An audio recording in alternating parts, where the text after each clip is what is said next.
Welcome back to another episode of the MacRumors Show. I am Dan. We have Hartley. Hartley, it's been a few weeks. We actually didn't record last week. I know you've been doing some things, and so I feel like I haven't talked to you in a while. How have you been, man? You been good? Yeah, I've been good. It's been very interesting to see some of the feedback on the episode that we did put up about dream Apple devices. So everyone's got a different idea of what they want, and there's some great comments. I actually have not looked at it. I need to do that. I was worried that everybody was just going to yell at us about having white shirts again because we Yeah, did well, all of those episodes at the same time. yeah, Yeah. well, that Uh, one never gets old. and you're wearing a white shirt right now, so that's I great. know, I know, I know. Just a nice. I should have worn mine. Yeah, That would have been fun. We it's should just a just always wear uniform at this white. point for the Yeah, podcast. just always wear white shirts. Okay, so today's main discussion is going to be the iPhone 15 and kind of going over some rumors that we have not touched on in a little bit because there have been some new developments. But Hartley, you are not aware of this. I'm surprising you. This is not on our plan. But Okay. I do want to start off the show by discussing threads from Instagram versus Right. Twitter. And also, I need to call you out. Why are you not on threads yet, man? You're like the only one. I think you and I Mitchell, know. maybe? So yes, I am not on Threads. It hasn't got me yet, and I'll tell What? you why. Because I think that the thing with all of these sort of any social media network is, and especially something like Twitter, it is supposed to be a public square, and you have to have everyone for it to be the public square. That's why Mastodon hasn't taken off, because it doesn't have everyone there. So if Threads does become the place, then I'll be there. But Let me tell I think you, it needs to prove itself. most people are there. It is But are it's they there unlike and not Mastodon. going back to Twitter? Well, that's the thing. We it's still early, so everybody's really hyped on it. And I honestly, I don't even like that I use Twitter so much, but like, and I don't know, maybe I just get rid of Twitter and not use anything. But like for what we do, it is important to have something in some place where we can reach out to people and get get a conversation going, and it really does help. So it's part of my job, so I need to be on something like that. Mastodon and Blue Sky. I just got a Blue Sky invitation literally the same day that Threads got released. Ask me how many times I've opened up Blue Sky since the initial Once? time. Once? No, since the initial time, 0 times. Ask me how many times I've used Thread. I'll just save you. It's a lot. Yeah, go I've on. used it a lot. I've threaded. I don't know what we call it. I keep saying tweeted or like I've used the app. I've been posting things constantly. I've been reposting, going through. It is not as good as like for scrolling your timeline, and that's just because of the way it's set up right now, where Instagram did this thing where they just decided we're going to show you who you're following, but like at a 20% rate. And we're just going to add in a bunch of other people we think you might want to see at the rest of the 80% of your timeline. But eventually, that's just because I don't think they were anticipating so many people to be like Mm. on it and moving and posting things. So they probably just assumed, oh, well, you're going to port over your Instagram followers. You're going to follow them if you hit the follow, automatic follow button. And so they might not be posting. So your timeline's going to look terrible. And we don't want that. Well, I think they can probably start to tame that, like pull it back a little bit and start to show you more of your timeline because people are posting, people are using it. It feels very early Twitter, very early like Facebook kind of thing where everybody's still cool and I mean, I personally haven't seen a lot of negativity. That's the thing. I'm opening up Twitter. I see negative posts, people complaining about things. You open up threads and people are having fun. It's just like, we're not seeing a bunch of political memes all the time. I mean, the memes are there and it's becoming already like, maybe we could just like be better about what we're posting. But I mean, it's honestly kind of refreshing to be in a place that's like not terrible in terms of what people are posting. Right. And it's not a And you're political enjoying it? thing. Yeah, and it's not like that. When I made the video yesterday talking about like threats, people were like, "Oh, he's must be a lefty guy who doesn't like freedom of speech," and it's just like, no. But the people like you that are very vocal and constant on the platform are the things that I am annoyed at. I don't want to see all of that. I don't want it to be a constant doom scroll and seeing constant negativity and horrible posts. And like, yes, Twitter is good for like a lot of things, and I still like it, and I hope that I'll still use it. I'm sure I will, but the point of this is like I haven't really opened it up as much since Threads because I've just been enjoying being on there. But it's still missing a lot of things that Twitter has that I like, and if they gain those features, like I want to be able to have lists and be able to log into multiple accounts because I can't manage the MacRumors account and mine at the same time, so that's kind of a bummer. There's some things, and people are like, "Oh, you just want it to be like Twitter, then be on Twitter." I want it to be like Twitter, but pull all of the negative stuff out of it. But without the mismanagement. Yeah, well, and that's the other thing. Like, oh, they just assume you hate Twitter for political reasons, and that's not it. Even though I'm very sick of all of that talk that's on there from either sides. The main thing is we have a guy who comes in here, fires half the company, thinks he can run it better, and people are like, "Oh, well, look at all the new features we're getting." All of the new features are half baked at best. They require for you to pay for them, and they're not useful, and they don't make it better. And unless you are a paying customer, your experience is getting worse. And now with the whole rate limits of how many tweets you can see, what is the point of this platform? Like, unless you're paying the $8 to $10, people are like, "Oh, if you want something, you got to pay for it." I get that, but the platform is free, and they're already profiting off of your data, and there are ads. You're creating the content for it. Yeah, you don't forget people who are just for some reason going to bat for a billionaire. You are the people that he needs for this platform to make any money at all. And so if you don't want to be there and if you don't want to pay, then don't. And I promise you, either the company will fold or those changes will go back to normal and things will go back to being better for everyone, not just for those who think that they're on, some crazy high ground where I can pay for it. And it doesn't make any sense why people defend companies like that. I just needed to rant for a minute. I'm sure I'll get comments about it. We can be civil.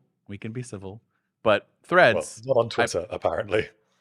Well, yeah. I mean, I don't know. I personally have been enjoying Threads. I think you need to hop on it. I mean, it ports over your handle from Instagram, so like you don't really need to like sign up or anything. Yeah, well, that must be the main reason why it's accelerated so much because it's made the process so easy. Right, and that's the reason why it's a nice change of pace than Mastodon and Blue Sky and all of these other because like. There's two sides of it. Dopamine rush from posting something and getting instant like followers, likes. That stuff's not as important to me, but it's not like if I posted something on Mastodon, I guarantee you there's like 3 people that are going to see it and it's going into the ether and it goes away. This is getting high engagement, high traffic.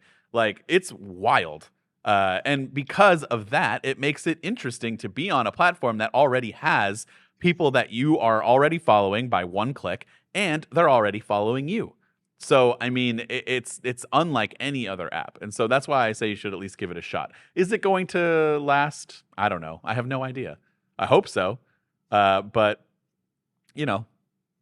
now there are a couple things that I wanted to get your take on. Do you think this could replace Twitter? And if so, or do you think it can? And if you don't, then what do you think it needs to be able to replace Twitter? I think it's the same answer to both of those questions, really, which is it just needs the critical mass of people. It needs to have more people actively using Threads than using Twitter. Because once that needle moves in that direction, that's it. That's all it requires. In a way, it doesn't matter about the features. It doesn't even matter about, clearly you don't need a well-run company. Look at Twitter. It doesn't matter. None of it matters. All that matters is where the people are. And also, the terrible thing is that we're going from Elon to Mark Zuckerberg, which I know, I am aware. It's really not a whole lot better, but Elon has proven that he does not understand so many of the things that made Twitter special. I feel like with Zuckerberg, and you can say what you want, and the whole data privacy thing, like yes, obviously I would like my stuff to be private and my information, but I think that's already too far gone for me, to the point where uh, those who want my information to sell, to advert, they already have that. It has been done. So it's beyond my control at this point. Do I want them listening in on my devices and stuff? No, but we're just going to push that to the side for a second, because if you already got an Instagram account, then it's already been done. If you've already got a Facebook account, it's already been done. So just, we're moving that off to the side, because it doesn't matter now if you sign up for Threads. That data is no different than what's being collected on those other two apps.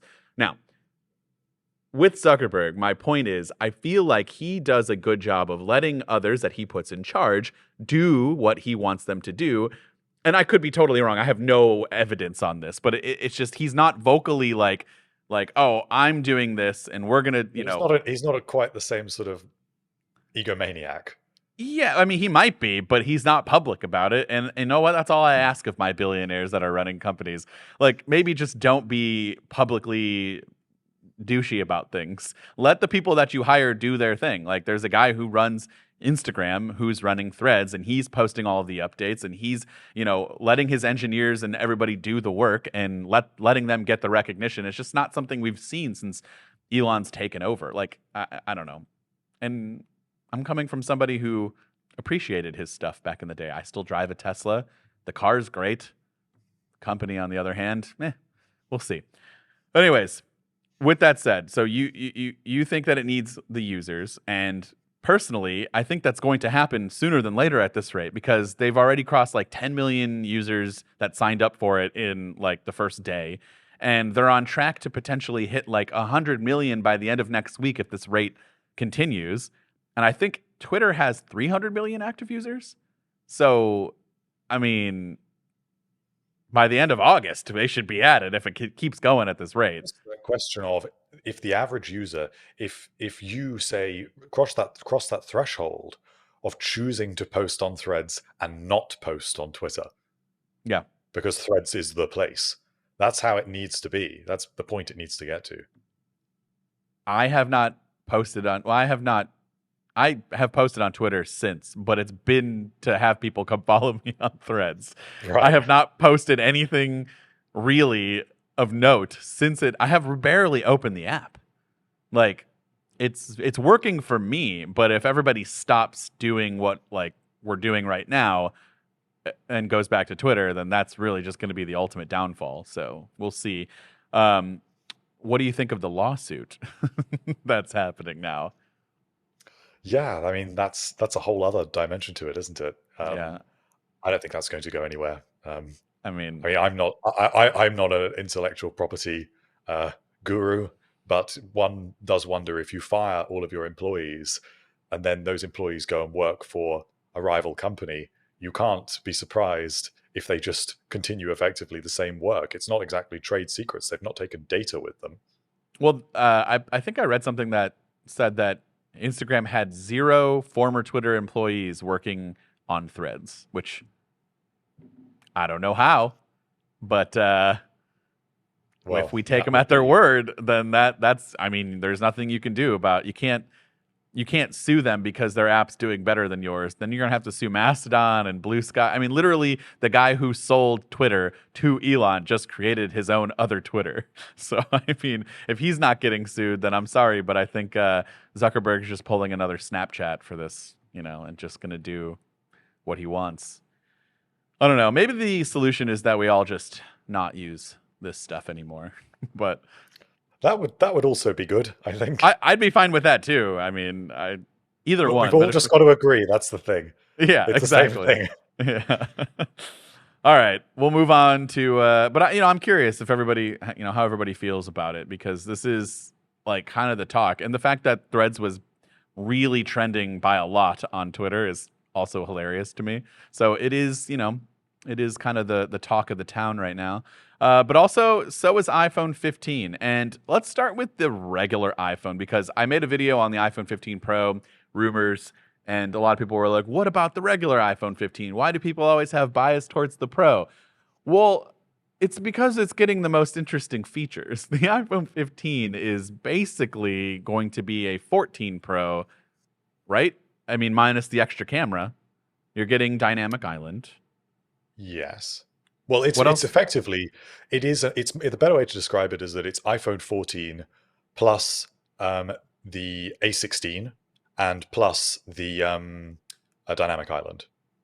Okay, so that So makes you'll sense. get that and a couple of extra little features, probably some improved camera specifications, and some of these features which we'll talk about, like support for third-party 15-watt wireless chargers and that sort of thing. Just little specification upgrades. I mean, that isn't actually an upgrade if you're using MagSafe, but it is if you're using a third-party charger. You wouldn't be able to do that with an iPhone 14. Well, let's talk about it now. Why don't you explain that to everybody since we're on it? So as it stands, MagSafe supports 15-watt Right. wireless charging. But if you use a third-party accessory, that's limited to 7.5 watts. That's a restriction that Apple has imposed. But Qi 2 is the new charging standard that is coming out on a whole load of devices, including Android devices. And MagSafe is the basis of this technology. Apple has put it forward to be the basis of the new standard. And the iPhone 15 lineup, the whole lineup, will be the first iPhone lineup to support Qi 2. And as it supports Qi 2, it will support 15-watt charging with any charger, not just MagSafe. So that is a nice little perk if you buy a standard iPhone 15. Of course, you'll still get it with the Pros, but not something you have with the iPhone 14 lineup. Do you think anything's going to change for when we plug it in for charging? Now that it's going to be USB-C and possibly Thunderbolt for the Pro models. Well, the change is less consequential for the standard models because you're still limited, apparently, to USB 2 speeds, which is the same as Lightning, which is also the same as the entry-level iPad, which also has USB-C now. It is limited to USB 2. That's how it's pretty for certain that Apple will do that with the iPhone 15 because that's what they're doing with the iPad with USB-C. It's USB-C. It's just the I shape of the just charger. I just wanted you to be the one who had to say the bad news to everybody. Yeah. That you're just But going you'll to be get probably get limited. Thunderbolt speeds on the Pro models. This is why the Pro models are the emphasis. You What just get are these little Thunderbolt speeds for charging? Like in terms of Uh, wattage? well, no, they're not. I don't think they're different for charging. It's just Right. data. Yeah. So it's. I mean, I think it's. I think that Thunderbolt 4 is 50 times faster than USB 2. Right. So that's an enormous difference when it comes to doing the sort of things that you would do on that sort of device, like maybe you're transferring ProRes files. You're Yeah. not going to be able to do that on the standard iPhone. Really, those sorts of people are going to have the Pro model, so you don't need Thunderbolt speeds on a standard iPhone. Well, Most people buy. I don't even plug my phone in. I mean, I will for when I need to transfer stuff, I guess, because of videos. It will be faster and I will do that over AirDrop. But I mean, for charging though, I mean, it shouldn't even matter because the biggest emphasis is wireless charging for me. I mean, I exclusively wireless charge. Do you? Pretty much. I mean, if I don't upgrade to the iPhone 15, that will be one of the reasons why, because USB-C just doesn't really matter that much to me. I'd be pleased to have it, but it's so rare that I actually end up plugging my iPhone in. Yeah. What other 15 exclusive features are we going to get? I mean, that's the reason why I don't talk about it in a video because it's just you're getting dynamic island now. That's not exclusive, but at least that's new to the 15 and the standard that and plus. I You're don't getting think there's USB-C. rumored for both, that is rumored specifically for the standard models. All the emphasis has been on the Pro models. But it wouldn't surprise me, of course, if there will be some other things. We think of features like last year we had Photonic Engine. That came to the whole iPhone 14 lineup. That wasn't rumored at all. We weren't aware of that in advance. So there probably are plenty of other little things. But realistically, if you are an iPhone, say you're an iPhone 13 user and you upgrade every 2 years, which is quite a normal situation for a lot of people Sure. when your plan comes to an end. From the iPhone 13, that's a good upgrade. You get Dynamic Island, you get USB-C, and you get the A16. You'll get significantly longer battery life, some new color options. What more does a standard iPhone user really want? Right. That's still a decent upgrade. It's just year on year at this point. There's not too much with the standard models.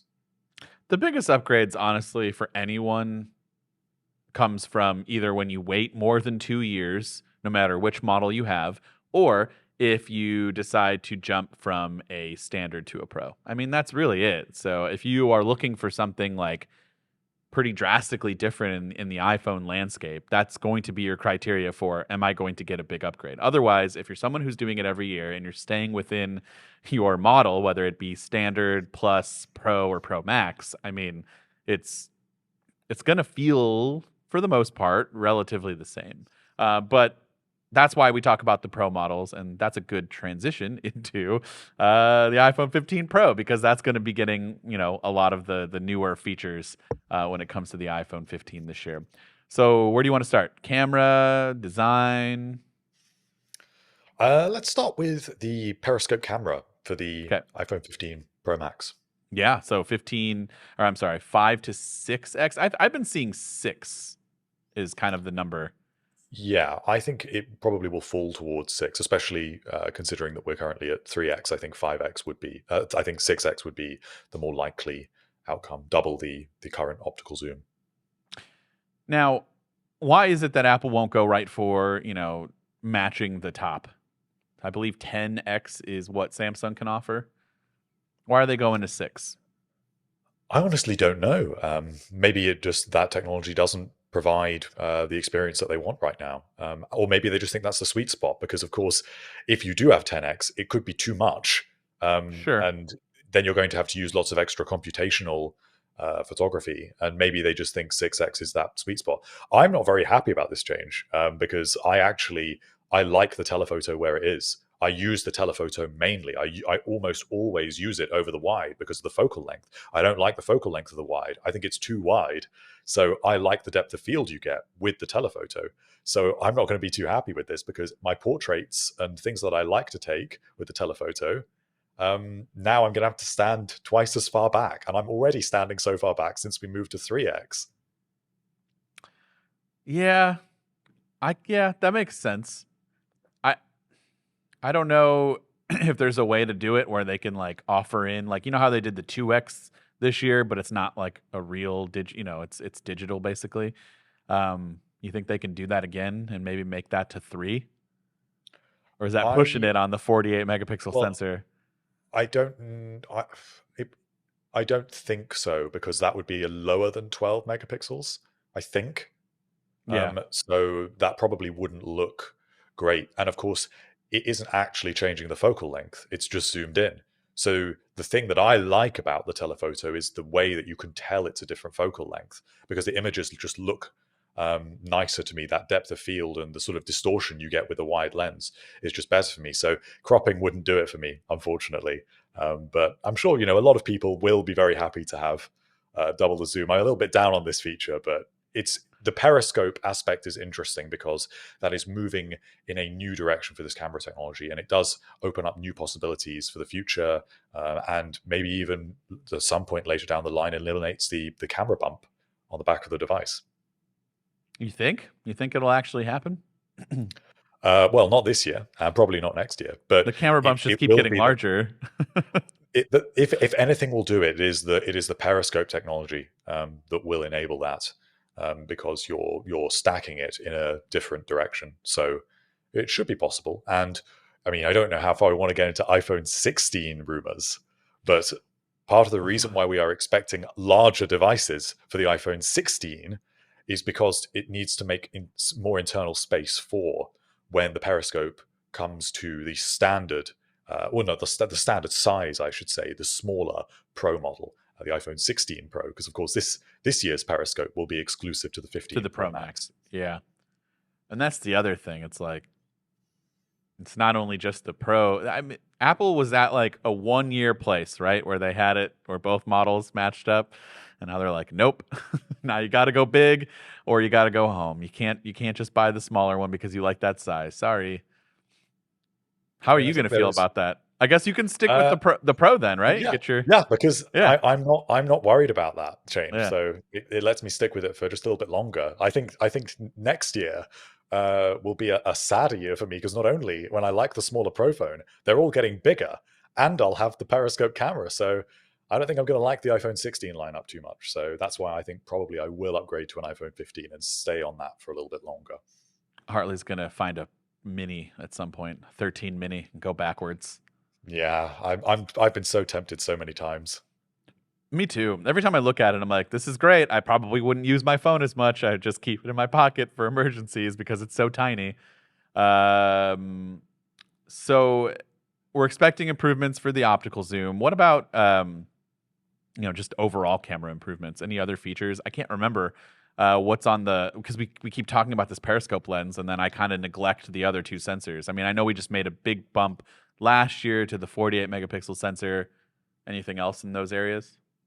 This is just off the top of my head, but I think that we are expecting a new sensor for the wide. It's the same. Effectively the same Sony 48 megapixel technology, but I think it's a newer version of it, allegedly, that I think provides slightly better low light performance or something like that. It's a better sensor at least. I don't know about the ultra wide. Yeah, Apple will have some cool name for whatever they're going to call their better low light photos, I'm sure. But yeah, I mean, it looks like that's kind of where the bulk of the camera work's going to be, and it's just going to be for the Pro Max people this year. It feels like in terms of the upgrade. Let's go to the design. What is happening with with the volume buttons? I mean, it just can't make up its mind. Like we have first, it was like a haptic button for the volume, and one for the mute switch is now going to be a haptic button. And then it's like, oh, nope, wait a minute. We're going to have the physical buttons, but now it's just going to be, we'll still have the new mute button that could potentially be an action button, but the volume buttons are going to be all this like one, wasn't it? It was like one little like Yeah, a single unified rocker rocker. switch. Yeah. And now that's not happening anymore. Now it's going back to normal. Yeah, so it looked like Apple got quite far developing these solid state buttons, but for whatever reason, in production validation testing, there was some issue with manufacturing, and it meant that they had to just revert to a standard mechanical button design. But the difference we will get with the buttons is this new mute button as opposed to a mute switch, which probably Yeah. will also have the capacity to work as some kind of Apple Watch Ultra style action button. If it doesn't, that would be so lame. I mean, we've been talking about it and hyping it up, and what if it's just legitimately just a mute button? I don't think it could be because why would they do that? What would be the point of changing Yeah, something that's been around since the beginning? exactly. It would be functionally the same. So it has to offer something, even if it the worst thing they could do isn't perhaps that it does nothing. It's just that it does something just for like device recovery or something that you uh, never actually use. or like, is your power? But that is one of the rumors is that it's going to be the new way to like turn off your phone, right, or reset the phone, or like Right. restart. Yeah, but I'm hoping it's not just that. I'm hoping it Yeah, is a fully fledged action button with shortcuts. I think it's got to be because that would be a great upgrade. I think it's a great selling point. yeah. I think it's genuinely useful, and people love. I think Apple has learned that people love customization and customization features. I mean, that's ultimately why they offered it on the Apple Watch Ultra, and maybe it's more useful on a watch where you don't really want to be using the screen. You do want a tactile button to just start a workout or whatever it may be, but there's still space for that on a phone. To start a. For me, at least, I know I would love the ability to just start a timer with it. Just every time, I know exactly what I want every time. Just really easy, an immediate shortcut to that. I think a lot of people are finding that really useful. Or go straight to the camera, use it to control. I know you can control the camera shutter with that button, but maybe this could control something else. Maybe it would allow you to, I don't know, refocus or Well, change the. I don't know. I don't remember any like specific rumors to this, but I wouldn't be surprised if it's like a like it adapts to the app that you're in, right? Like Yeah, potentially, you're in, I don't know, the camera app, and you either it becomes your record button, or if you long press, it brings up different options. Maybe I mean, there's so many things you can do now with a button that has different you know, button gestures that you can use for it. Just so many more customization options. I also wouldn't be surprised if it does nothing. I'm just saying. I don't think it will because you're right. What would be the point? But I wouldn't be surprised if it had like very limited functions. Um, but who knows? I just so I know we're talking about iPhone 15, but also the 16 is going to sprinkle in there. So it was kind of like under the impression that, okay, the haptic stuff didn't happen for this phone, but it's going to happen for the 16. And now that's potentially not happening again either. Yeah, so that's now the rumor that's coming out. I mean, who knows? Apple's still Right. got plenty of time to iterate on this technology, but if it wasn't available for the iPhone 15 lineup, if Apple wasn't able to get it to that stage, maybe that's caused enough skepticism that they just think it's just not worth it. Remember, what they had to do to achieve this apparently was have three separate Taptic engines inside the device. That is a lot. That takes up a lot of internal space. And the Taptic engines are very expensive because they use rare earth elements. So you're using three where you were using one, and you're losing space for a battery, and you've got all of these issues with they've got to be capacitive in some way. You don't want them to activate when they're in people's pockets, but also you do need them to work through gloves. And then what about device recovery? There's so many potential problems that they may think we're just overthinking this here. Just a standard mechanical button is fine, and we will use that internal space more wisely. Right. Yeah, I don't know. I was getting really excited for this because it was just something different. Not that Yeah, if, something new. yeah, not that it improves the quality of like using my phone over time. I'm sure it'll just become just a secondary thing because it is, after all, just buttons. But like it would have been cool to have something new. And maybe those volume buttons could have been something that adapts to, and been customizable. I don't know. There's no reason not to. They all could be something that could change. I don't think Apple would do that. I think that's getting a little crazy, but maybe. Who knows? Um, and now it's like, okay, well, the 16 kind of shaped up to be like the biggest change because a lot of the features that were supposed to be here this year are now being pushed to next year. And it's just like, that's the problem with the rumor game. You start getting excited for something and then it just gets pulled out underneath you just Well, randomly. I think that across the iPhone, I think the best comment I can give that would keep everyone happy is that both the iPhone 15 lineup and the iPhone 16 lineup both seem to offer, as far as we know, a fairly balanced selection of upgrades. So if you hold off for the 16, you won't be disappointed. But if you're getting Yeah. the 15, you're not going to miss out on so much because you're still getting the titanium. If you get the Pro model, if you get the Pro Max, you get the periscope camera. You get the first 3 nanometer chip as well. That will be a big deal. The A17 in the Pro models. So there are still quite significant things this year, and of course USB-C. Let's talk about the titanium and like the quote unquote design change. I'm putting them in quotes because I've gotten the dummy units, and those are usually pretty close in terms of how everything is. Um, except for, I'm guessing, because in the dummy units, all of the frames were like stainless steel esque shiny, and I just don't foresee that being the case with titanium. Obviously, we're expecting a more duller, like matte look to it, kind of like the aluminum in terms of the regular iPhone models. Um, but like the feel in the hand, yeah, it was a little different, but I was just, it's because of those damn concept renders that people put out that look so good that I was expecting it to be more like that. And I was a little disappointed in that like design change. I don't think it's as drastic as some people were, especially if you've seen that beautiful concept. Like it's just not going to be like that. And that kind of bums me out. I think that the finish does have the capacity to be something special because we have got used to these Sure. shiny stainless steel rails, and the titanium should feel quite different. It should look quite different. Yeah. And if the device can be thicker but also lighter than the current devices, so that with potentially better battery life, but it overall is lighter and it feels lighter and it feels different with that frame, that should be a fairly substantial design change in that sense. Of course, most people put their phone in a case and it won't matter and they probably won't notice. But Not this even when you guy. get small design Not upgrades, this guy. I do not use a case. Rarely. It's like weird. Every year I get a new phone. Every year I use a case for about 3 days, and then it comes off. But I think cases are becoming less popular now. Actually, well, I I think mean, Apple people are Care is becoming. so good.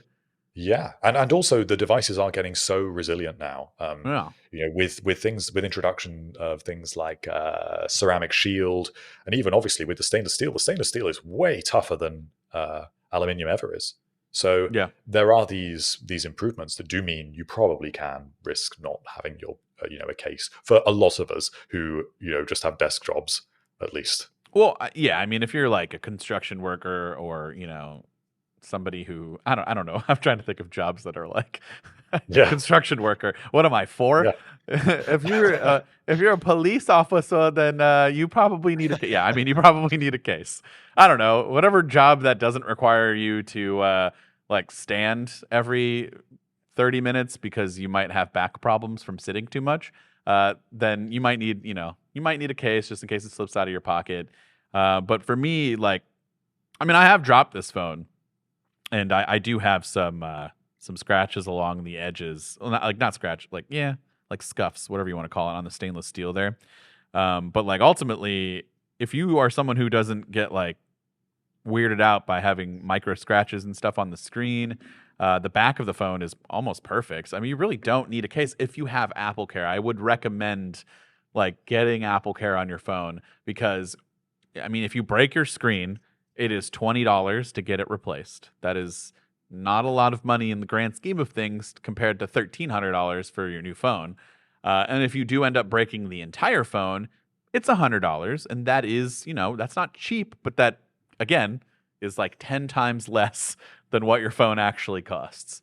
So I just recommend getting Apple Care. And if you don't like a case and you are someone who doesn't have a bunch of risks out there for your phone becoming crushed by something, heavy machinery, your construction workers out there, then, then I think you'll be fine. You'll be totally fine to go naked, as they say. Do you still use a case? I do, but I have decided when I get a new iPhone, I'm not anymore because I got the orange Do it now. Do it now. leather, and I don't think Take it it's. off. Take the case off. Do it now. I Live. just Be free. I just tell you why though. Ah, It's because the Apple leather cases just don't patina very nicely. They right. don't wear that well, so they don't Yeah. look great after like 6 months. Get a So Nomad it kind of case. makes me go off cases. Not sponsored, by the way, but the Nomad, they use like the Horween leather, and that ages pretty well. Yeah. Yeah, I think it does depend on the leather, but the silicone cases are great. Really? I think so. I think the silicone cases are way better than the leather cases. Uh, I. It's not because of the case in terms of like. Well, it is because of the case. It's because of the silicon cases like pick up any like whatever's in your pocket, lint, hair. Like we Not have to me. dogs. What? I How? used a white. On my iPhone 12. I used a white silicone case for 2 years, and it You're looked an as good as insane. new. You're an insane human being. I don't. It never picked up anything. It just looked new when I sold the phone. It was after 2 years. It was great. Listen, we have dogs that shed quite a bit. If I put my phone down on the couch, I'd be trying to pick off dog hair like like it's stuck Right. to it all the time. Any like pocket lint or fuzz or any like I have this problem with sticking my phone in my like hoodie, like what is the little like pocket where your hands go? Yeah. And like those just they're fuzzy. Like when you wash them, they get a lot of cotton and stuff, and it's just all over your phone. And I couldn't take it anymore, so I always bought leather cases. Um, and those held up fine. They just, like you said, I don't know. I just take them off. It's just too bulky. Every once in a while, I'll find a case that I want to try. Like those naked cases are the only ones that I would use. You ever use those like peel? Yeah, I do like those. Those are really nice, and they're very expensive though for what it is because they're super thin. Yeah. And it's like, but they were, when they were good though, they were better on the curvier iPhones. Yes, they They were were. not as Because good. they emphasized that shape really nicely. Yeah. Welcome back to Case Talk Podcast, where we talk about all of your favorite cases. If you got a favorite case, leave us a comment or thread at us. I can't say tweet at us. Hit us up on Threads because Hartley's going to join as soon as we get off. He is the yeah. only one. We posted like on the MacRumors one, which by the way, 25,000 followers already. That's what I'm trying to tell you. Like it builds up super fast. We tweeted out all of the handles to come follow the MacRumors staff, or we threaded out. I'm gonna do that a lot. We posted. That's a common phrase. And we had to put a little subtext next to yours and said, "Not yet active." Oh no, did you really? Yeah, yeah. You I admit. didn't I think see that. Mitchell. Our Oh, no. wonderful deals writer, and he didn't activate his either. You two are the only ones. Oh well, I will get it. I will try. I am intrigued. Uh, and I think it is. I do for what it's worth. I actually think it's been really quite well branded. I think it's a good name. I You like think threaded. threads? Yeah. Yeah, I like saying threaded. I like it. I like it Really? instead of it's like tweeted. It sounds normal to me. It's like with like Mastodon. What the hell do you say for Mastodon? I What do you say mastered for it. for Blue Sky? Yeah, like Oh it's yeah. not. Yeah, that's It's true. I like the branding of it. So that's what I will say of what I'm aware of it so far. For everyone commenting that it looks like there's a 666 in the threads, will you please stop? Can please stop? Please stop posting that and tweeting it at me and threading it at me. It does not. Specifically at you. Yeah, well, people are. I like. Why do they got to slip in the devil 666 in there? I'm like, I see two sixes at best, but it's also an at symbol, and that's what it is. It's an at symbol because that's what you do in social media. So please stop. Let's stop reaching for things that don't make any sense. Or Um, alternatively, send all of your social media complaints directly to Dan. yeah, I guess so. Engagement. That's what they say. No engagement's bad engagement, right? I don't think they say that. Um, so there's another thing for the iPhone 15 going back. Sorry that we got off topic, but going back to the iPhone 15, we are expecting ultra thin bezels. Do you care about that? I do think the look of it is quite nice, but I will care if I go without a case. That is the segue there because I think if you wear a case and it's bulky, um, it really doesn't matter about the bezel thickness. And I think the only time that I really appreciate just how thin the iPhone's bezels are is when I do take the case off. And with even thinner bezels, if I do go without a case, that will be a really nice oh, upgrade. you were going in a positive direction. What about accidental touches in a negative light? Because you don't have that I case to don't prevent you. I don't suffer with accidental touches. Wow. Yeah, I don't. I don't. I don't it's never either. Totally not. No. Nope. happened. Not me. It's only a little bit anyway. It's only like a quarter of a millimeter slimmer, so it shouldn't make too Yeah, much but it difference. looks good. Look at It the. looks good, but it won't make a difference to accidental touches, I'd hope. I'm pulling it up. Hold on. For those of you, you can head over to MacRumors and look up the latest on obviously all of the iPhone 15 rumors. But there is the ultra thin bezel. Who made this? Some concept. Someone made it, right? Or was this like a? No, no. This was like a. Oh, I remember. This is from Unbox Therapy. Yeah, he had like an Yeah. ultra realistic like iPhone dummy. Not the ones that I got. Ours is like what we usually get from case manufacturers. Like this is what they use for designing those things that we just basically disputed were relevant at this point for the last 10 minutes. That we are not going to use on the next phone. Hartley even said, by the way. So if you see him with a case, just rip it right off of his iPhone. Oh no. I I've give you committed now. permission. Yeah. It does look really good. It does look noticeable for sure. We just need to Yeah. get rid of the island, and then it's just the dream phone. Well, I think the bezels could go a tiny bit thinner. I will say that I mean, yeah, it's not a reason they to can upgrade though.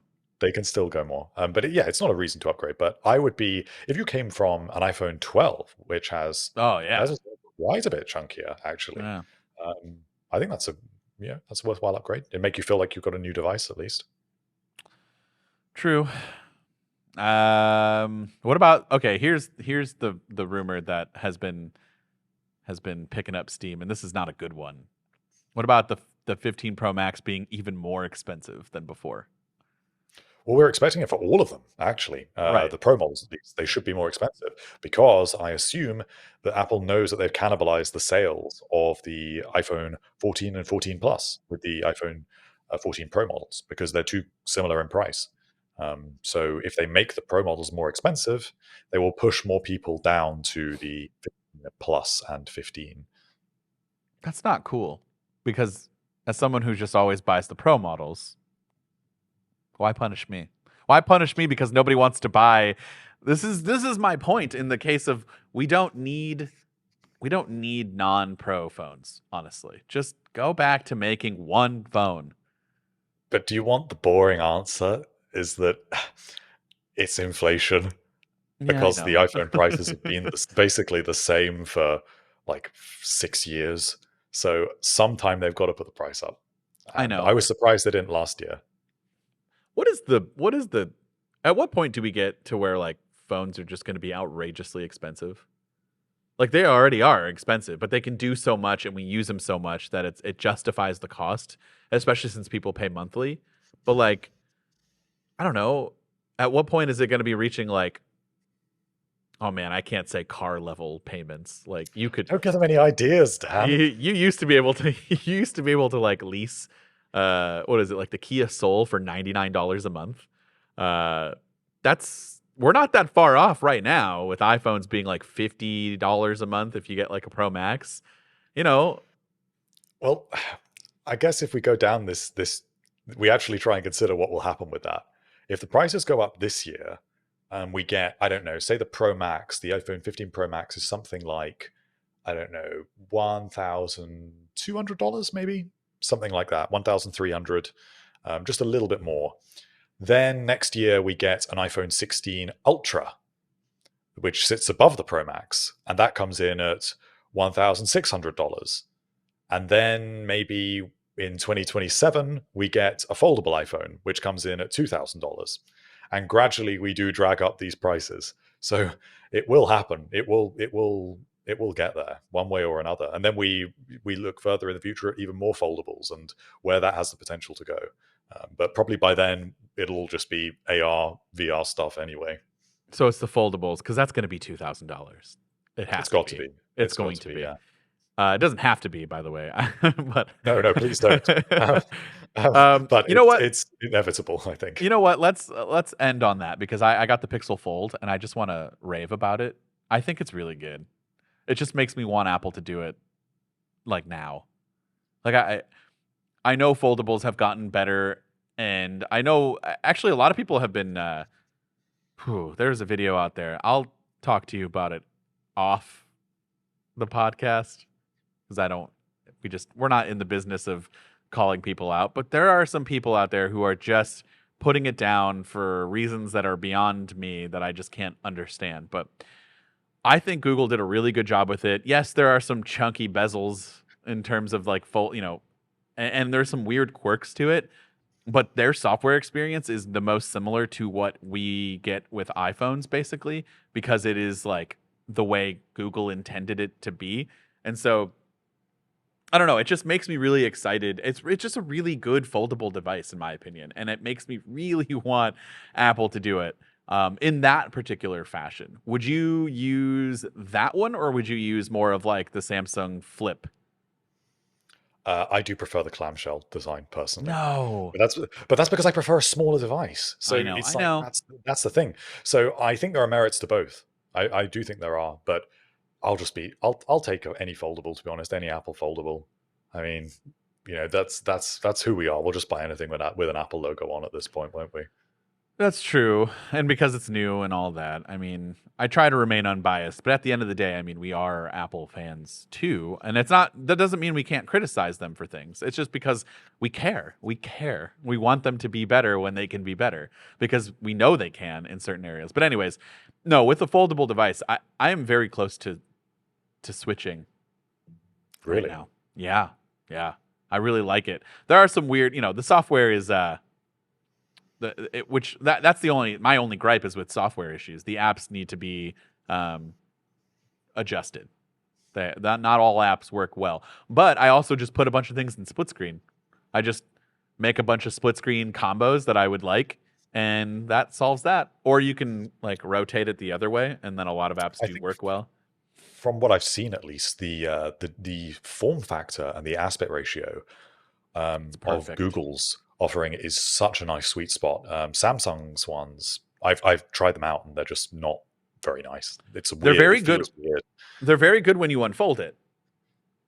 Like if we're talking about the fold, not the flip, it's Yeah, really good. It's really good when you unfold it into like the tablet mode. but it's too Espe- narrow when it's folded. It's too small to be usable, which sort of defeats the point because you do want to actually use that form factor quite a bit. yeah, I'm wondering when Samsung is going to switch to this because it's very obvious that people do like this a lot more, and that has been all of the people that have had units and reviewed it. I've been gushing over that cover screen being so good. It's because it's usable. Like it's you can use that cover screen as your normal daily screen for 90% of the things, and then when you want to unfold it and get more, it's amazing. Now let's talk about, you like the clamshell mode. You've seen Samsung's Flip, right? Yeah. What if Apple did a cover screen that small and useless? I mean, iOS is just the winner, though, right? So just having that would be enough, even if it was a pretty useless cover screen. What if Apple Make did it run no like cover screen? watchOS. I don't care Oh if it would have no cover no. screen, to be honest. Like, that would be. I just, it's a form factor thing for me. I would love the ability to have a 6.7 ish to 7 inch size device unfolded, but something that is nice and small and square to go in my pocket. So, like, take the Pro Max and just fold it in half, right? Yeah. That's exactly what I would want. I don't want it to be any different than that. Like, exactly the same width and everything. So there are rumors for Samsung's new Flip, which is on the horizon here, that it's going to basically be like the Motorola Razr that just came out, where it has like a full wide like screen on the front, and now it's like much more usable. Um, would you want that, or would you want it to be something small where you wouldn't? I think that size is the thing for me. So I would always prioritize a smaller device if I can. No, I'm talking about the cover screen. Oh, well, the cover screen. Yeah, I mean, the cover screen doesn't really bother me. I think it Okay. only bothers me when it's like Samsung's implementation of it on the larger devices where it's so Like narrow that just it's like super impractical. tall. Yeah. Yeah. Otherwise, I don't really care because I think at that point it's the benefit of the form factor. Yeah, I haven't looked at the rumors a lot for that device. I don't think they're changing anytime soon, but they should. I believe it was Oppo that had the first one that I've had in that like chunkier, wider form factor before Google did theirs. And that was just immediate to me that that was the way to go. So Apple, let's step on this. Let's get it going. We need a foldable device. And it's Yes. got to be a foldable iPhone. I think obviously we'll get a foldable anything that they make and review it and stuff, but I just don't know that I would use a foldable iPad more than I would want my phone to be able to fold. And I know we've talked about But this many times. if the iPad's going to be our starting point, we'll take that. But just make Sure, sure we get that phone. let's just do it next year. Okay, Yeah. let's just Well, now. push it. All right, that's good place to stop. Yeah, follow us on Threads and Twitter, I guess, and Instagram and all the platforms. Follow us if you are listening to this podcast and you haven't hit the, what is it? It's not follow. It's is it subscribe? What is the button for podcasts? It depends which app you're using. I don't remember. Anyways, whatever the button is, follow us there, and hit us up on the YouTube comments if you've got any comments or concerns or questions, and we'll catch everybody in the next episode.